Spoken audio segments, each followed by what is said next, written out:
3 questions. What is the most copied, most translated, and most bought book in the entire world? They all have the same answer. It is the Bible. Hi, I'm Andrew, and today's question is, what is the Bible? Like we just said, most copied, translated, and bought book in history, but what is it exactly? Attributed to over 40 authors, copied and handed down over millennia by untold number of scribes and editors, but what is it exactly? Well, it's not just one book, it's an entire library.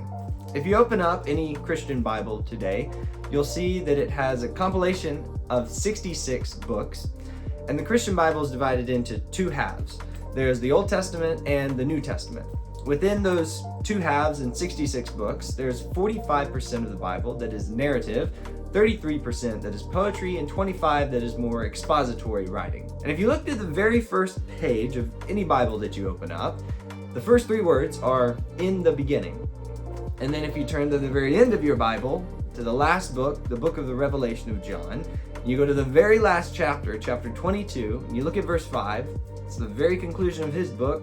It says, "And they reign forever and ever." So what is the Bible? It begins with "in the beginning," and it ends with "and they reign forever and ever."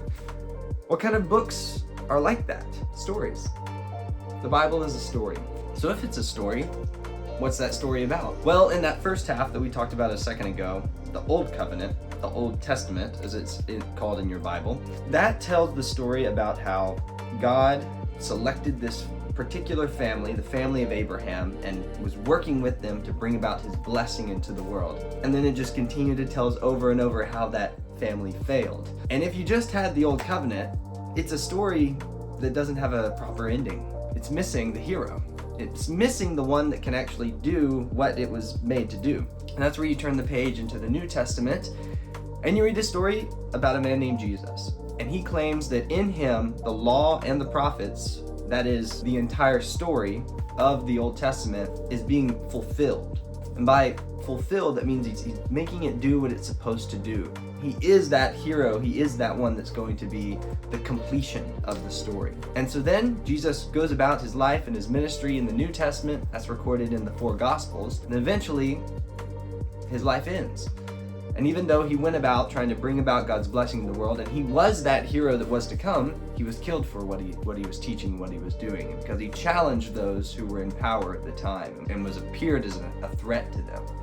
And so they killed him. But in that moment, he's not seen as a failure, but actually in that moment on the cross, when he dies, is actually the victory that starts the story new again. And then when he walked out of the empty tomb on Sunday morning, on the first day of the week, it transformed the world. And then from that group of 12 apostles that went out and spread the good news of him, and those are recorded in the epistles in the New Testament, letters that were sent to early Jesus communities, different churches all around ancient Rome, where the news of Jesus was transforming lives and transforming communities. We reach the very end of the story as we now bring it to today. What is the Bible? In a sentence, it's a story about Jesus and how he loves us and he gave himself for us. And it invites you to believe and enter into that story too.